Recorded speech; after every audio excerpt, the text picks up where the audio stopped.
अस्सलाम वालेकुम। मैं उम्मीद करता हूँ आप सब लोग खैर वाफियत से होंगे। आप सबका पेरिकल इंस्टीट्यूट ऑफ नॉलेज में खुशामदीद। मैं हूँ आपका इंस्ट्रक्टर ज़ुबैर अशरफ। आज से हम कायदा तौर पर ऐसी मैराथन जर्नी का आगाज करने जा रहे हैं। इस सेशन के अंदर जो हमारा मेन पर्पस होगा कि हम इस चीज के ऊपर फोकस कर सकें कि हमने अपनी ग्रामर की क्वालिटी को कैसे इन्हांस करना है। ग्रामर की क्वालिटी के साथ साथ हम एक अच्छा पैराग्राफ लिखने की कोशिश करेंगे, क्योंकि जो एक ऐसे होता है वो बेसिकली 10-15 पैराग्राफ का ही एक कलेक्शन होती है। हम इस बात को मजीद आगे ले जाने से पहले हम इस बात पर फोकस करते हैं कि एक ऐसे है क्या। क्या ऐसे सिर्फ इंग्लिश जबान में लिखा जाता है या दुनिया में किसी जबान में भी ऐसे लिखा जा सकता है। पहली तो बात यह है कि जब हम एक ऐसे लिखते हैं, हम ऐसे क्यों लिखते हैं और ये ऐसे है क्या चीज, इसको समझने की कोशिश करते हैं। ऐसे बेसिकली एक फॉर्मल पीस ऑफ राइटिंग है। अगर हम इसको यूं कहें कि ऐसे बेसिकली क्या है, फॉर्मल पीस ऑफ राइटिंग है। Formal piece of writing. अब फॉर्मल पीस ऑफ राइटिंग का मतलब क्या है? फॉर्मल पीस ऑफ राइटिंग का मतलब बच्चे ये है कि इसके अंदर हम कभी भी वो लैंग्वेज यूज नहीं करेंगे जिसके अंदर सब्जेक्टिविटी ज्यादा हो। सब्जेक्टिविटी से क्या मतलब है? यहाँ दो चीजें आपने ध्यान रखनी, एक है सब्जेक्टिविटी, एक ऑब्जेक्टिविटी। अब सब्जेक्टिविटी और ऑब्जेक्टिविटी क्या है? बेसिकली तो ये दोनों एक फिलोसॉफिकल कॉन्सेप्ट है। आपकी आसानी के लिए आप इसको यूं समझे। सब्जेक्टिविटी से मुराद ये है आई, मैंने देखा, तुमने देखा, हमने देखा। ये वाली अप्रोच जो है ना, जिसकी अंदर आपका अपने आपकी अपनी अंडरस्टैंडिंग शामिल हो, यानी जिसके अंदर आप एक्टिवली इन्वॉल्व हो। लाइक मैं बोल रहा हूँ आई सा द मूवी, मैंने मूवी देखी। अब इसके अंदर मैं एक्टिवली इन्वॉल्व, इसका मतलब ये है कि इसके अंदर मेरी अपनी बायसनेस शामिल है, मेरी अपनी राय शामिल है। लेकिन अगर मैं इसी बात को ऑब्जेक्टिविटी की तरफ ले जाऊं, as as we know it can be seen in the movie. सही है, जैसा कि हम मूवी में देख सकते हैं।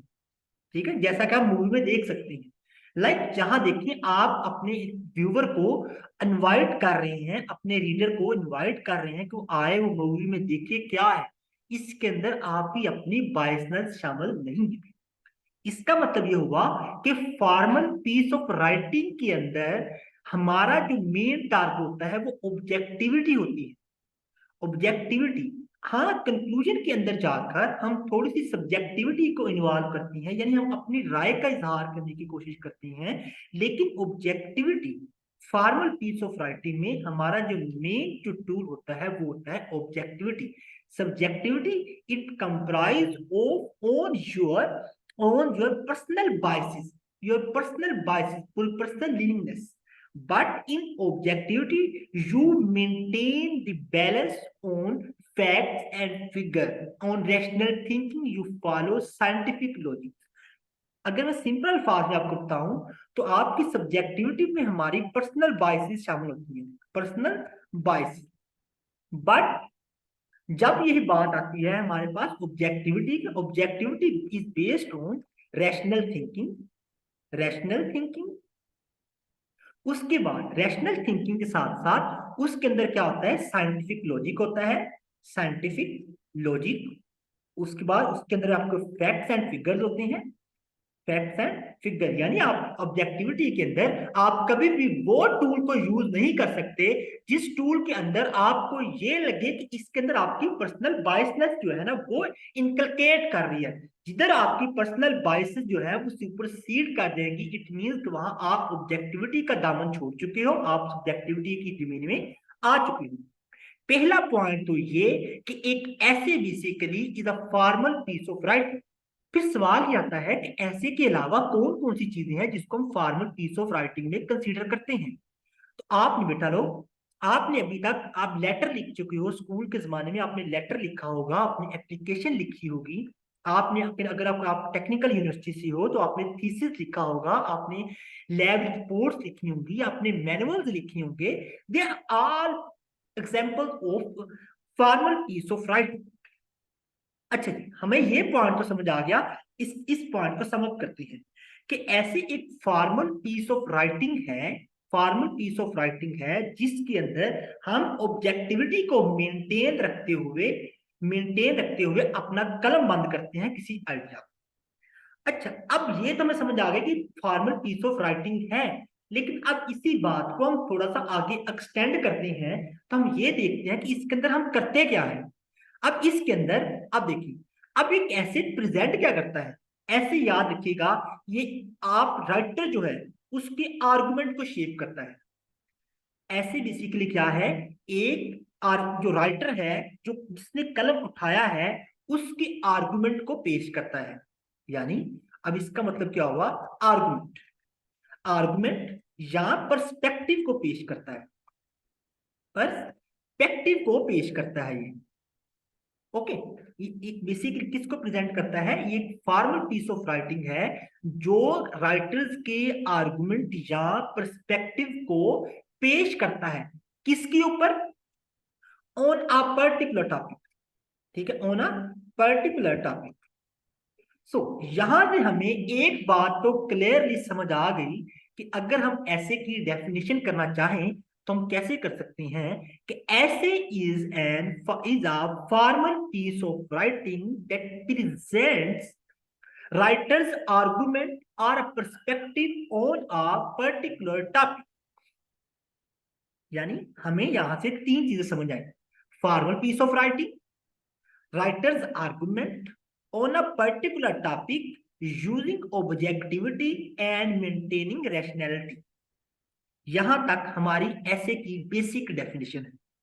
बाकी जो मजीद है, हम आगे चलते हैं, इस चीज को एक्सप्लोर करते हैं कि हम एक ऐसे लिखना क्यों चाहते हैं, हमें एक ऐसे लिखना ही क्यों है, एक एक ऐसे की डिमांड क्या है, एक ऐसे का स्कोप क्या है, हम इसे कहां कहां यूज करते हैं। चलो जी, बाकायदा तौर पर हम आगे चलते हैं।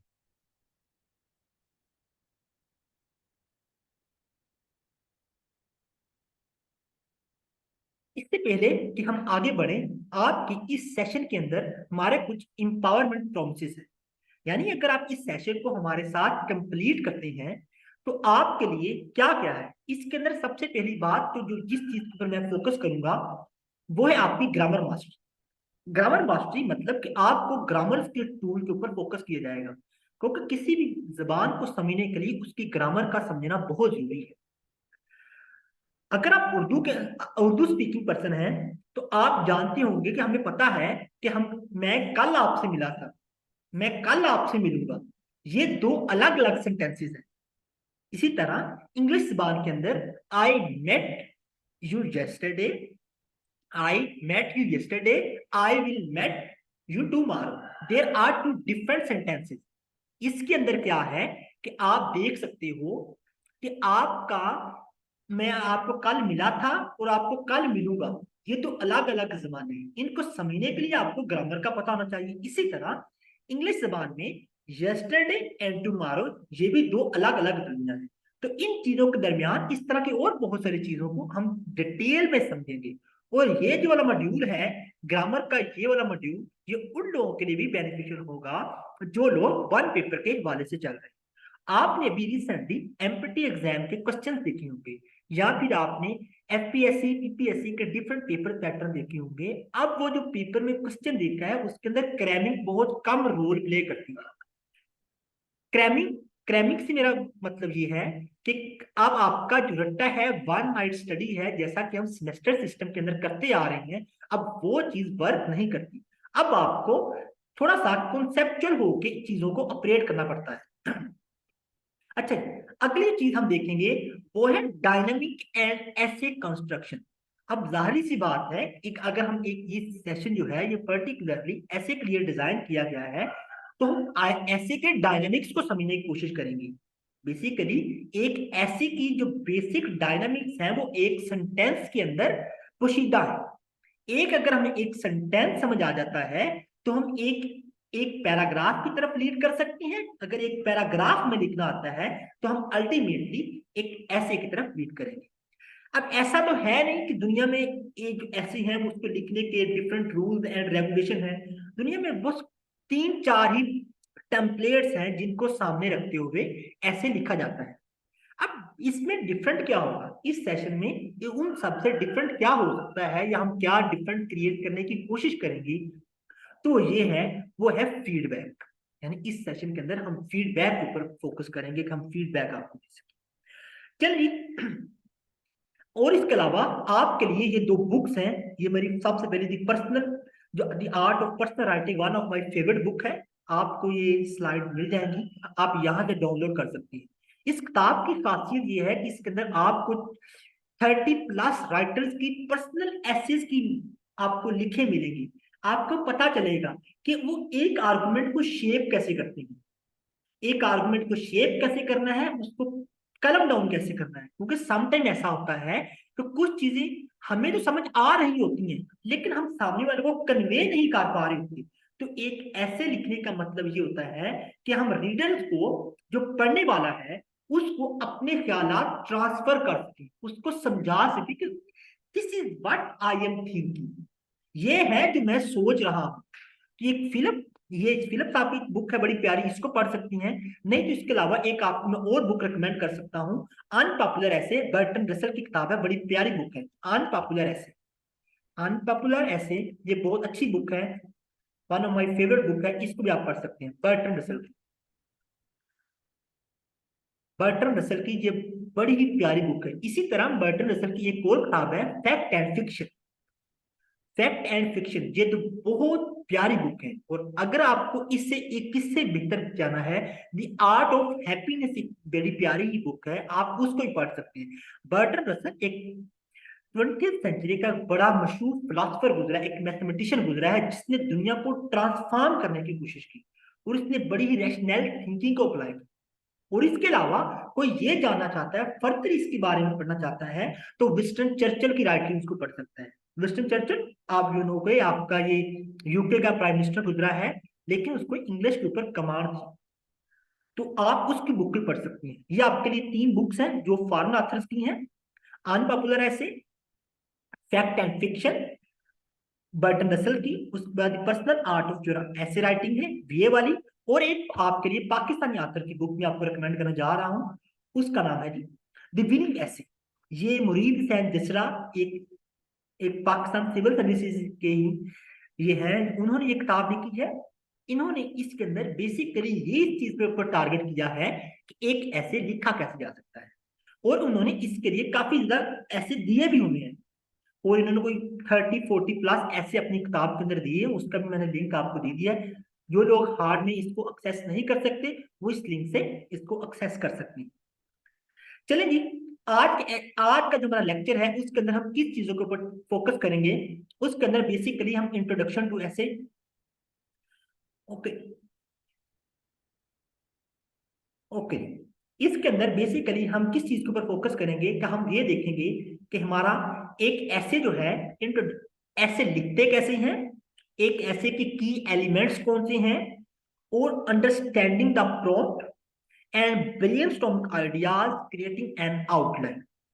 चलिए जी, सबसे पहली बात हम अपने अपने बात करते हैं कि हम एक इंट्रोडक्शन टू ऐसे राइटिंग, जैसा कि मैं आपको पहले ही बता चुका हूं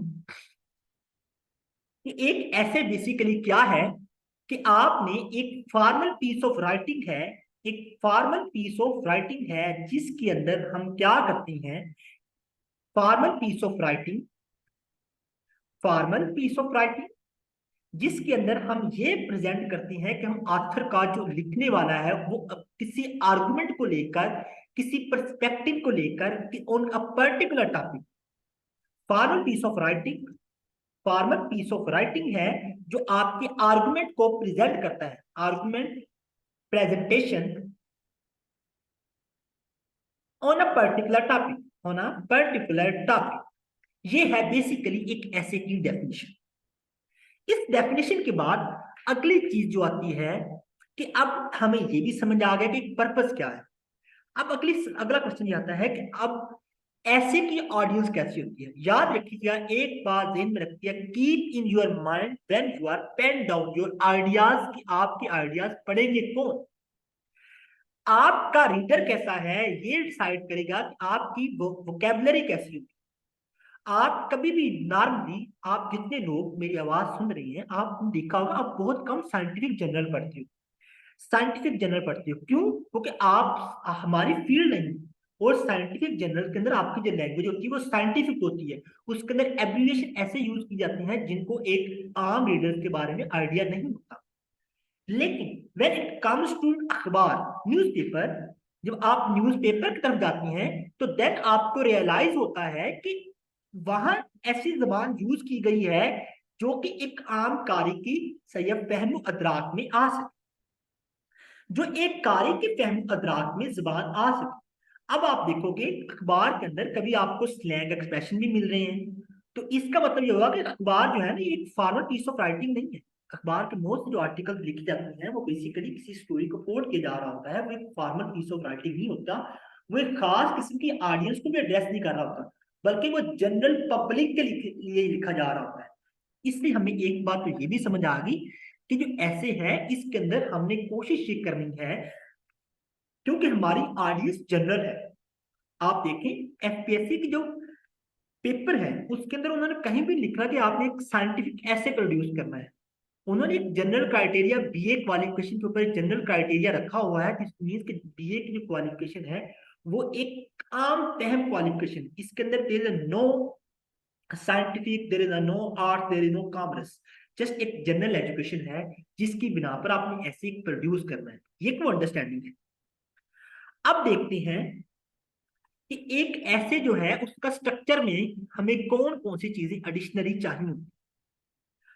अब एक बात यहां और रखिएगा, अब हमें यह तो समझ आता है कि एक स्ट्रक्चर जो है वो उसका फॉर्मल भी है, जैसे मैं आपको पहले बता चुका हूं, ऐसे के अंदर ऑर्गेनाइजेशन भी है। अब ये तो नहीं हम कर सकते ना कि एक ऐसे जो हम लिख रहे हैं उसके अंदर हम अपना अपना सोल्यूशन पहले दे रहे हैं, प्रॉब्लम बाद में डिस्कस कर रहे हैं, साथ में अपने आपका जो सपोर्टिव आर्गुमेंट है वो पहले सेंटर में लेके आ रहे हैं। ऐसा तो हम नहीं करेंगे। इसका मतलब यह है कि हमें यह समझने के लिए कि हमने स्ट्रक्चर कौन सा फॉलो करना है, यानी हमने ऑर्गेनाइज तो करना ही करना है, लेकिन इंफॉर्मेशन को ऑर्गेनाइज कैसे करना है वो समझने के लिए हमें यह पता होना चाहिए कि हम ऐसे की किस टाइप के ऊपर जा रहे हैं। अगर हम ऐसे किसी को कन्विंस करने के लिए लिख रहे हैं तो ऑफ कोर्स हम क्या यूज करेंगे? जब हम परसुएसिव ऐसे लिखते हैं,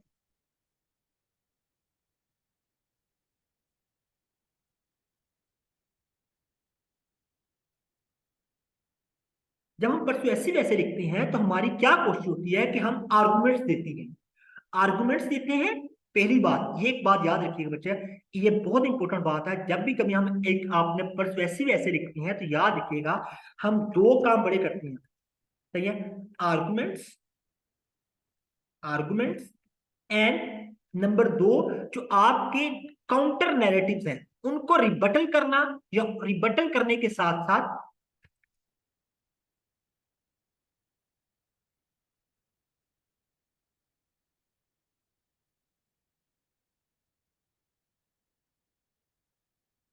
अब आर्गुमेंट है परसुएसिव के अंदर, हम आर्गुमेंट्स है रिबटलिंग से, उसके बाद रिबटल करना आपने काउंटर आर्गुमेंट्स को, और इसके बाद आपने आप एक एक आइडियाज के साथ खड़े होकर अपने सॉल्यूशंस को डिस्कस करना।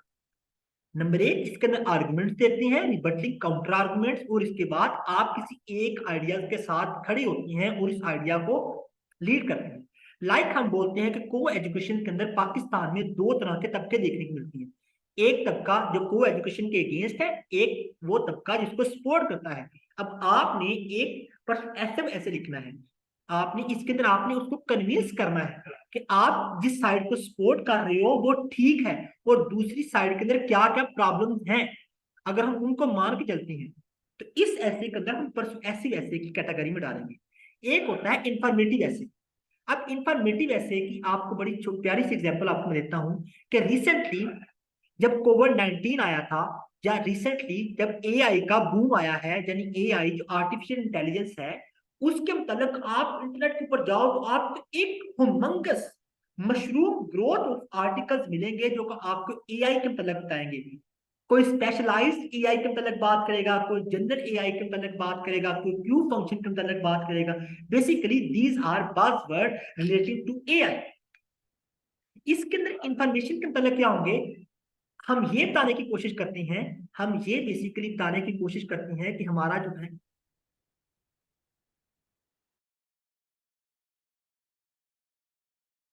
अच्छा, हम ये बताने की कोशिश करते हैं कि जो हमारी इंफॉर्मेशन है, जो हमारी इंफॉर्मेशन ऐसे है, इंफॉर्मेटिव जो ऐसे है, उसके अंदर हम मैक्सिमम इंफॉर्मेशन देते हैं। इसके अंदर किसी आर्गुमेंट को सपोर्ट करना या नरेट करना नहीं है।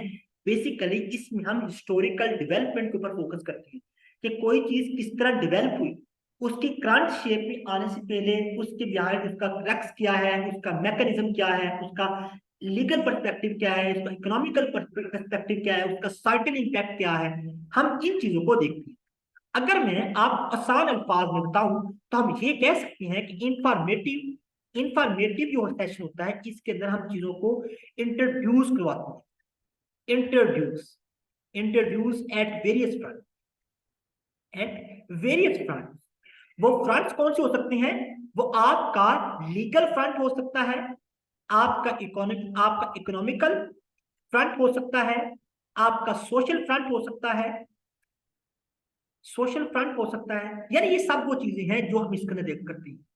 इसके बाद आपका डिस्क्रिप्टिव आ सकता है, यानी जिसके अंदर हम आप नरेट करते हैं उस चीज का जो काम हो रहा है, उसको आप डिस्क्राइब कर रहे होते हैं। बात समझा गई है?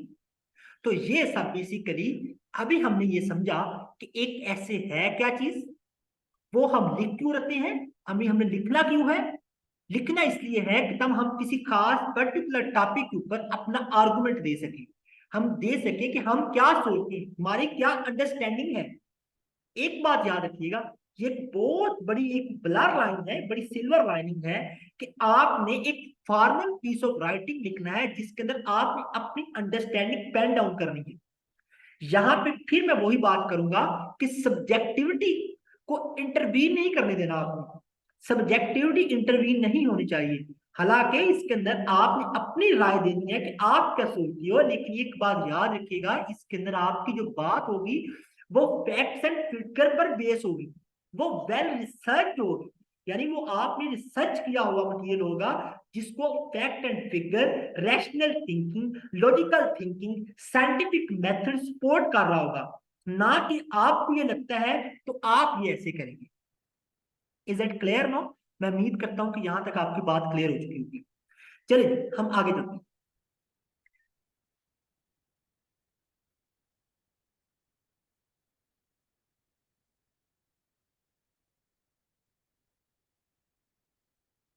हमारा जो आगे है जी, अब की एलिमेंट्स क्या है? अब जब हम एक ऐसे लिखते हैं, उसके अंदर कुछ चीजों का हम बड़े ही चीजों का बड़ी रेयर तरीके से या बड़ी क्रुशियल तरीके से हमें ख्याल रखना बहुत जरूरी है। वो ये है कि आप एक बात कर रहे हो, तो जो पढ़ने वाला है कि क्या उसको उस चीज की समझ आ रही है। मेन मकसद तो जो आपने अपना आइडिया किसी को कन्वे करना है, pen down your idea so we can convey to other. अब अपनी जात को तो हमें पता है। चलें, आपकी आसानी के लिए हम थोड़ा सा ये समझ लेते हैं पहले कि हम लिखते क्यों हैं। आर्ट ऑफ राइटिंग का पर्पस क्या है? आर्ट ऑफ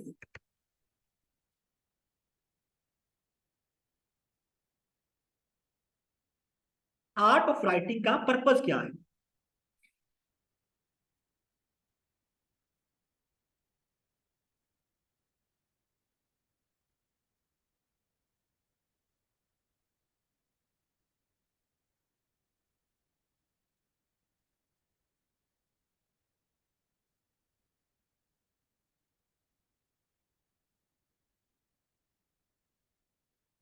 अब हम जब भी कभी बात करते हैं आर्ट ऑफ राइटिंग, बेसिकली उसमें तीन डोमेन बड़ी प्रोमिनेंट है।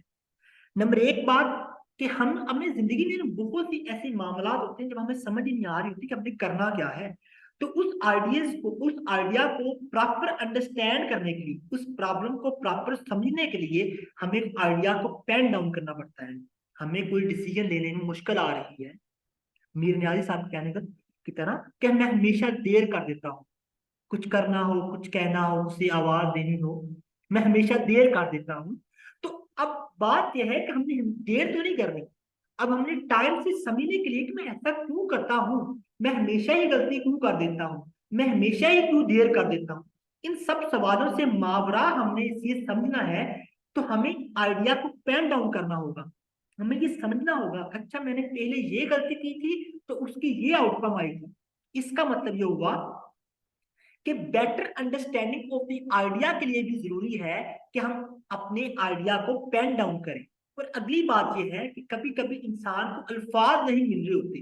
जब इंसान बोल रहा होता है तो इंसान के माइंड में तरह तरह की जो जो थिंकिंग है वो इंसान को इंक्लूड कर रही होती है। तो उन सब से बचने के लिए हम पेन डाउन कर लेते हैं आइडिया को, फिर उसके बाद उसको ऑर्गेनाइज करती हैं ताकि सामने वाले को और हमें भी समझ आ सके।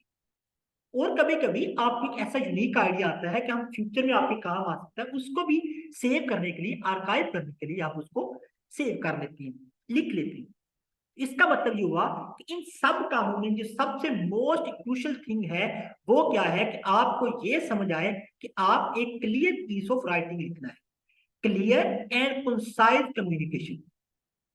तो अगली बात जो इससे इंपॉर्टेंट है कि आपका जो ऐसी होगा वो मैं पहले भी बता चुका हूं कि वो irrational, illogical, your personal guts के ऊपर बेस नहीं होगा, बल्कि वो एक well research, well organized and well written piece of art होगी।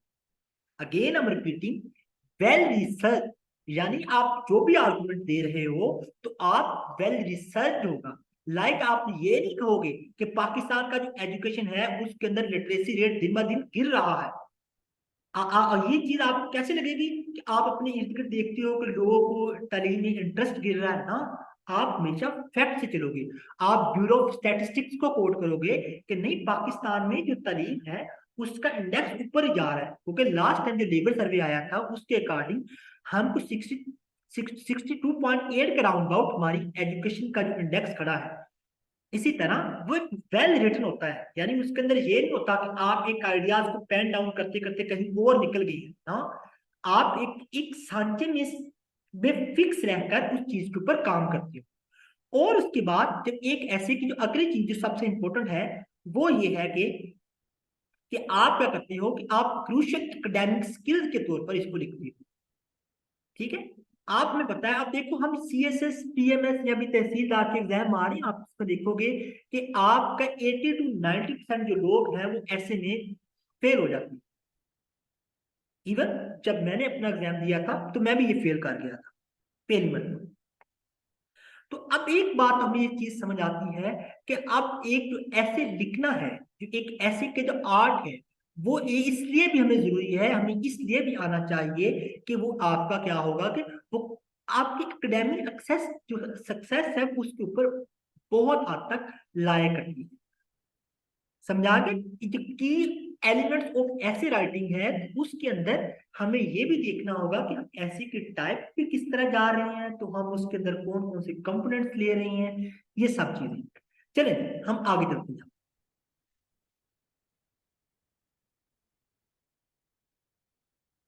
अब अगली चीज है जो सबसे पहली चीज है, जब जिसके ऊपर हम ऐसे लिखना जा रहे हैं, जिस टॉपिक को हम ऐसे लिखने जा रहे हैं, उस टॉपिक को समझना, उस टॉपिक को समझना one of the most important thing है कि आपको ये समझ आ जाए कि आप ऐसे लिख क्यों रहे हैं, इसके अंदर उसकी डिमांड क्या है। जैसे मिसाल के तौर पर मैंने आपके लिए यहाँ एक मिसाल लिखी है,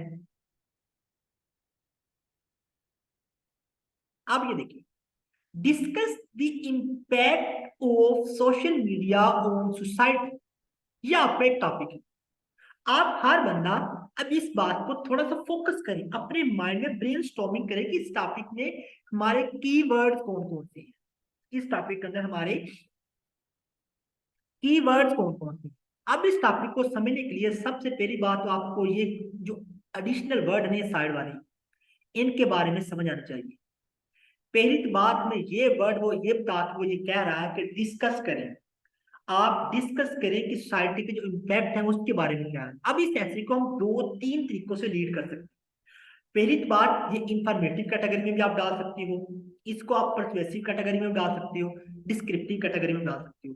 एक बात यहां ध्यान में रखिएगा कि एक ही ऐसे के अंदर तीनों ही अप्रोच आपको गाहे बगाहे यूज करना पड़ती है, कोई हार्डली कोई एक ऐसे फिक्स नहीं होता कि आपने उसको इसी डोमेन में रहकर डील करना है।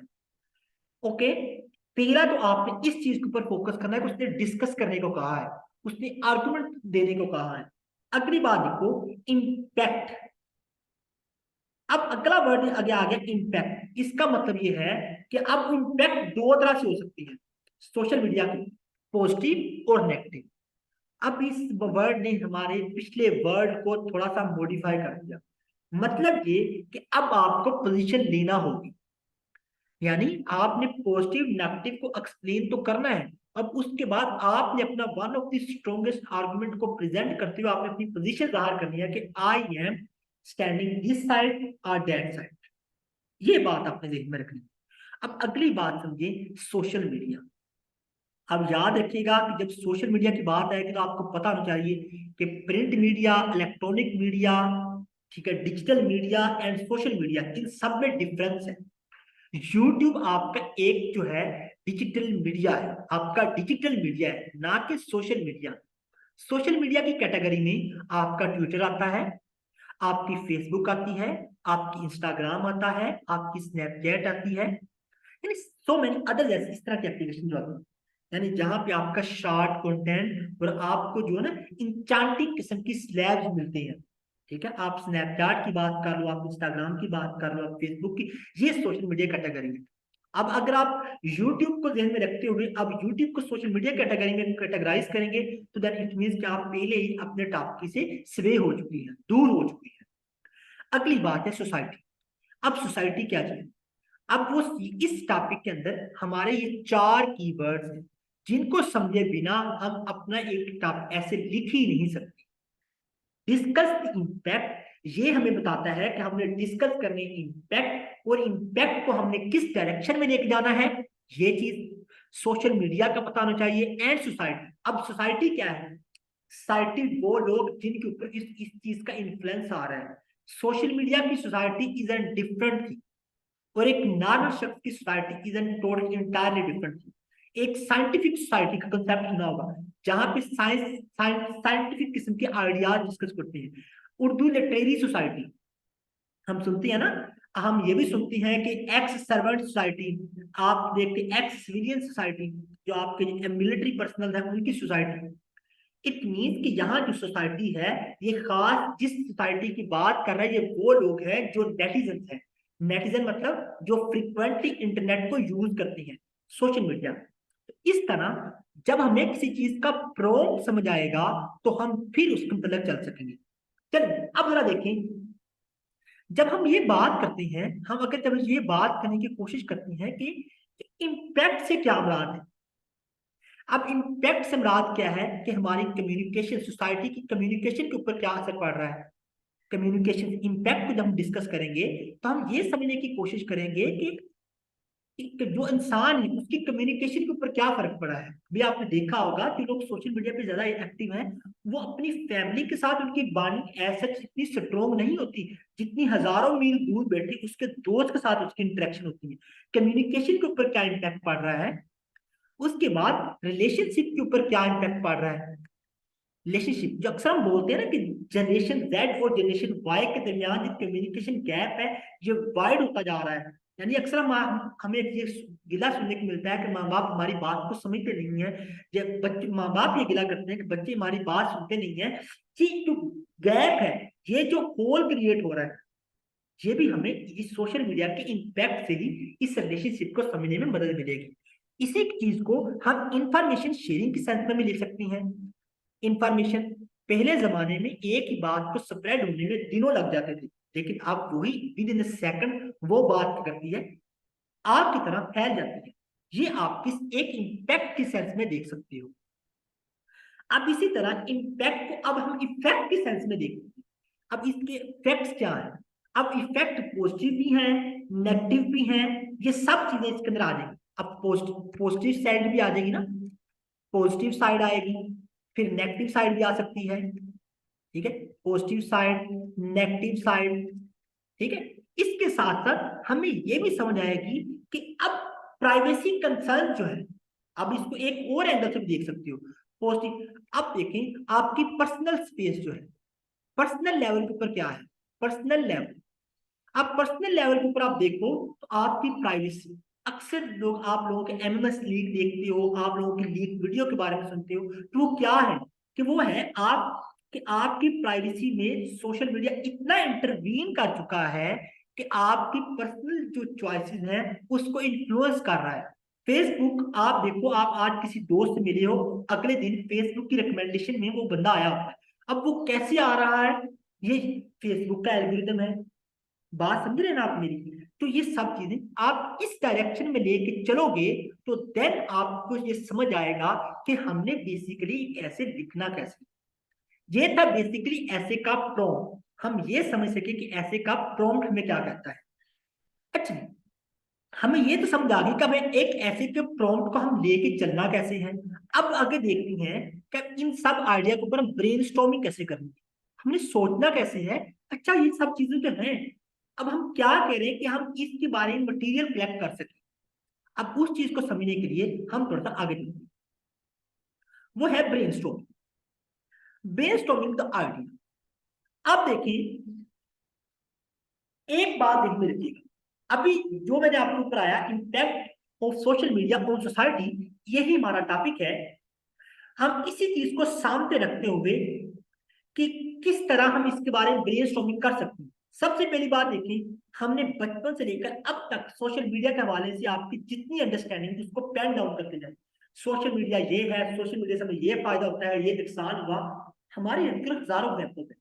उन सबको जनरेट करते जाए, उन सबको लिखते जाए, वन बाय वन आप उसको नोट डाउन करते जाए। अब इन सबको नोट डाउन करने के बाद अब उनके दरमियान लिंक बनाने की कोशिश करें। लाइक आपने ये सोचा कि सोशल मीडिया जो है ना, ये इंफॉर्मेशन शेयरिंग प्लेटफॉर्म है। लाइक आप ट्विटर है, समटाइम क्या होता है कि अगर स्टेट ने मीडिया को सेंसर कर दिया है तो सोशल मीडिया के जरिए वो न्यूज फैल सकती है। आपको पॉइंट आया, अच्छा आइडिया है। उसके बाद सोशल मीडिया हमें नए नए आइडियाज इंट्रोड्यूस करवाता है। अच्छा आइडिया है, आपने पेन डाउन कर दिया। फिर आपको जहन में आया तो ये भी जो है ना कि हमारी पर्सनल स्पेस इंट्रूड हो रही है। हर बंदा को पता चल रहा है कि मैं किधर हूँ, प्राइवेसी कंसर्न आ रही है। आपने ये नेगेटिव पॉइंट समझ में आया, आपने इसको पेन डाउन कर दिया। फिर आपको ये समझ आया कि ये लोग हमें एज ए बिजनेस टूल के तौर पर यूज कर रहे हैं। यानी फेसबुक के लिए हम एज ए हम कस्टमर हैं, जिससे जिसने उससे पैसा कमाना है, जिससे उसको बिजनेस आना है। आपको ये आइडिया है, आपने लिख लिया। और उसके बाद देखा कि आपको यह समझाया कि सोशल मीडिया हमारी अंडरस्टैंडिंग को इन्फ्लुएंस कर रहा है, हमारे हमारे किसी के मतलब नजरिए को शेप कर रहा है। आपने इसको पेन डाउन कर लिया। अच्छा, अब इसके बाद आपको फिर जहन में आया कि सोशल मीडिया जो है ना वो पैलेस्टीन और जो इसराइल है इसके अंदर एक एक पैलेस्टीन का तलब जो हमारी फेवर है उसको सप्रेस कर रहा है, हमारी वॉइसेस को। इससे हमें ये आया कि फ्रीडम ऑफ स्पीच, जिसका ये जितने हमारे सोशल मीडिया प्लेटफॉर्म उसके चैंपियन है, वो उसके बिल्कुल बरक्स है। आप देख रहे हो ना, आप सोचते जा रहे हो, आइडियाज आते जा रहे हैं, आइडियाज आते जा रहे हैं। आपने सबको पेन डाउन करना है। पेन डाउन करने के बाद आपने इन सबको एक कोहेसिव अंदाज में लिखने की कोशिश करनी। ओके, अब मिसाल को अगर हम ये कहें कि सोशल मीडिया ने, जैसे मैं आपके लिए एक इंक्रीज कनेक्टिविटी का ऑप्शन लिखा है। अब इंक्रीज कनेक्टिविटी सोचिए, अब कैसे कनेक्टिविटी को इसने इंक्रीज कर दिया है। आपके जेहन में सबसे पहला वर्ड आएगा ग्लोबल विलेज। अब ग्लोबल विलेज, दुनिया सोशल मीडिया ने दुनिया को एग्जैक्टली ग्लोबल विलेज बना दिया है। आप हजारों मील दूर बैठा, इंटरनेट के जमाने में जो था ना, थोड़ा सा आप ईमेल जाए टाइप करें, सोशल मीडिया ने आपको आपको विद इन माइक्रो सेकंड आप अपने सही है, अपने दोस्त के साथ, अपने फ्रेंड के साथ, अपनी फैमिली के साथ कनेक्ट कर रहे हो। प्राइवेसी कंसर्न आपसे पहले हम डिस्कस कर चुके हैं। ये वो सब चीजें हैं जिनको आपने जहन में रखना है।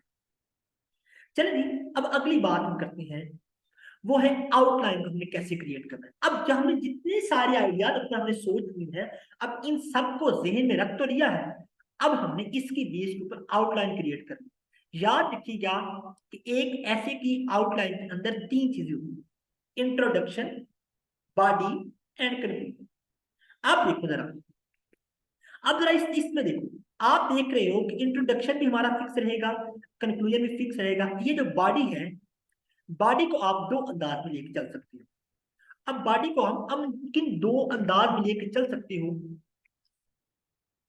कि आप देखो सबसे पहले इंट्रोडक्शन को देखते हैं। अब इंट्रोडक्शन में आप क्या करते हो कि आप ये इंट्रोड्यूस करवाएंगे कि सोशल मीडिया क्या है, और इसके बारे में आपके पास जो बेसिक इंफॉर्मेशन है, लाइक फेसबुक कब आई, इंस्टाग्राम का कब आया, यानी आप ये कह सकते हो 21st सेंचुरी का जो फर्स्ट डेकेड था, 21st सेंचुरी का जो फर्स्ट डेकेड था उसने सोशल मीडिया को बूम दिया। और इसने बूम दिया, लेकिन इसके बिजनेस के अंदर, इसके अंदर जो इसके नेगेटिव इंपैक्ट जो है, जो पॉजिटिव इंपैक्ट है, वो ज्यादा हाईलाइट हुए कोविड-19 के अंदर।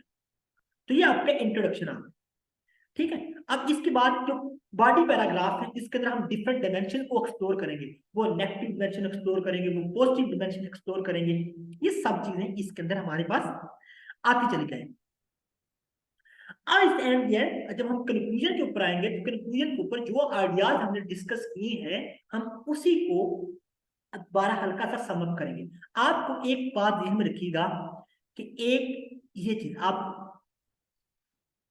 आपके लिए पे पिक्चर डालकर,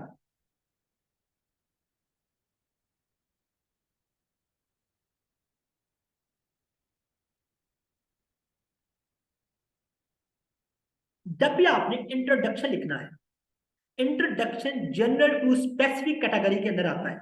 इंट्रोडक्शन हमेशा जनरल टू स्पेसिफिक कैटेगरी के अंदर आता है, यानी जब आप इंट्रोडक्शन लिख रहे होंगे तो आपने स्टार्ट एक जनरल बात से लेना है, जनरल बात से लेकर आपने स्पेसिफिक पॉइंट की तरफ आना है।